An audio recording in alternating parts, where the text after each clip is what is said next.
నేను డిగ్రీ చేసిన madam. Okay. నేను డిగ్రీ కంప్లీటెడ్ నాది. ఓకే. నేను ఆదిత్య బిర్లాలో నేను ఫీల్డ్ ఎగ్జిక్యూటివ్ చేస్తాను.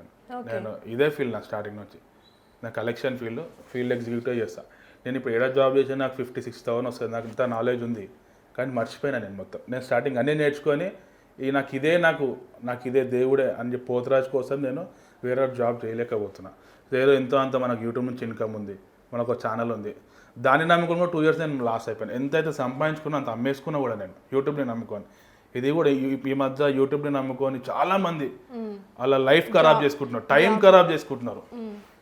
దాన్ని ఎట్లా అంటే మనకు తిండి పెడుతుంది, అది కాబోతే, కానీ దానికి కూడా ఒక విలువ అనేది ఉంటుంది. నువ్వు మొత్తం ఫుల్ టైం దాన్నే నమ్ముకొని కూర్చుంటే మాత్రం చాలా లాస్ అవుతారు. బట్ చాలా మంది కూడా ఇప్పుడు ఇంతకు ముందు యూట్యూబ్ ఛానల్స్ అంటే ఎక్కడో ఒకటి అట్లా ఉండేవి.